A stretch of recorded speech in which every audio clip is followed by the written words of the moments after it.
Assalamualaikum warahmatullahi wabarakatuh. Ensiklopedia Al-Fatih kembali ke hadapan Anda untuk berbagi info Islami. Semoga menginspirasi aktivitas Anda hari ini. Dan jangan lupa klik tombol subscribe dan aktifkan notifikasi tombol lonceng agar tidak tertinggal berita terbaru dari Ensiklopedia Al-Fatih.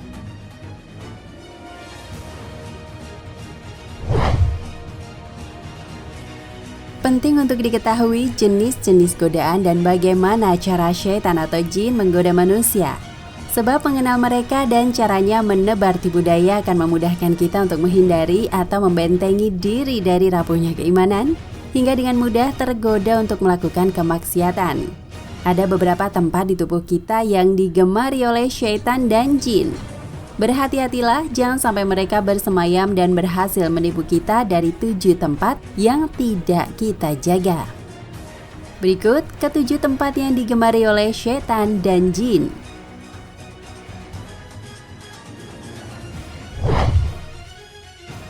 1. Lubang mulut.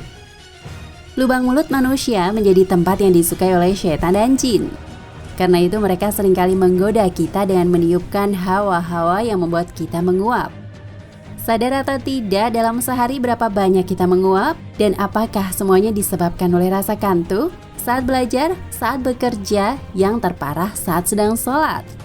Itulah sebagian dari salah satu cara syaitan masuk ke dalam tubuh manusia, melalui lubang mulut yang terbuka saat menguap. Karena itulah Rasulullah mengajarkan agar hendaknya kita menahan jika ingin menguap, atau semisal tidak mampu lagi ditahan maka tutuplah dengan tangan, agar tidak terbuka hingga berhasillah syaitan masuk dan bersemayam ke dalam tubuh kita.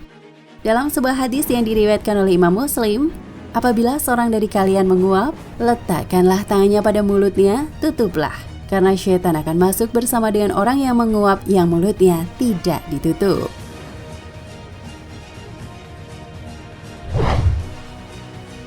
2. Di bawah kuku-kuku yang panjang. Sebagian dari kita mungkin punya kegemaran untuk memanjangkan kuku-kuku. Bisa karena berbagai alasan, style, hobi, atau malas memotong. Inilah sebab mengapa Rasulullah mensyariatkan potong kuku sebagai salah satu amalan yang disunahkan sebelum ibadah Jumat dilaksanakan.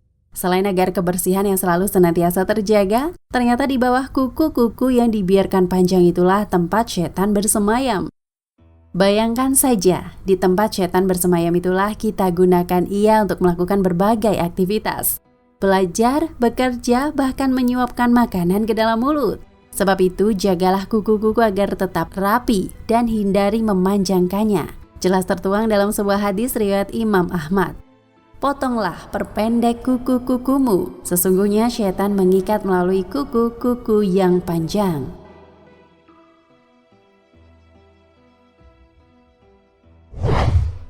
3. Lubang hidung.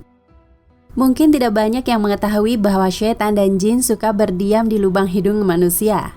Karena itu, Rasulullah memberikan tuntunan agar membersihkan bagian dalam hidung sesaat setelah bangun dari tidur, agar keluarlah syaitan dari tempat kesukaannya dan tidak menjadi sebab mudahnya mereka untuk menggoda kita. Sebuah hadis diriwayatkan oleh Imam Muslim menjelaskan, apabila salah seorang di antara engkau bangun tidur, hendaklah mengeluarkan air dari hidungnya, istinsar, sebanyak 3 kali, karena setan itu menginap di batang hidungnya.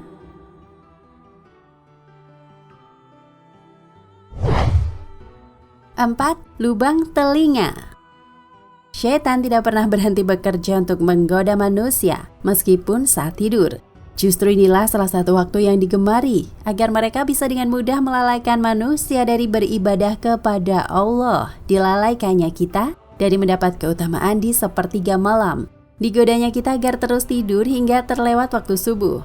Sebuah hadis yang diceritakan oleh Abdullah dan diriwayatkan oleh Imam Muslim, bahwa di sisi Nabi ada seorang laki-laki yang selalu tidur sampai pagi tanpa mengerjakan sholat malam. Kemudian beliau bersabda, syaitan telah kencing di telinganya.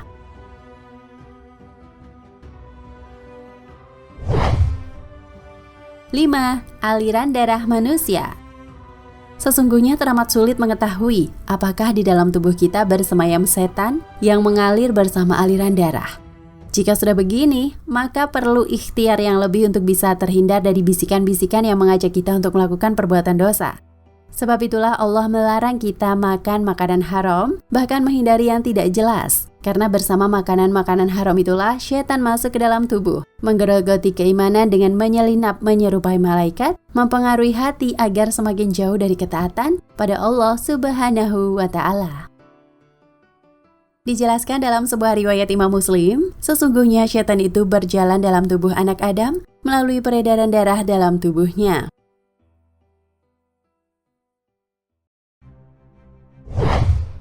Enam, lubang pusar. Inilah salah satu tempat yang seringkali diabaikan manusia, jarang dijaga kebersihannya. Perhatikanlah jika syaitan teramat suka bersemayam di dalamnya. Pada beberapa kasus ruqyah diketahui jika jin yang menggodanya bersemayam di lubang pusarnya. Karena itulah sekiranya kita dapat memperhatikan agar senantiasa berusaha menjaga kebersihannya di setiap kali membersihkan tubuh.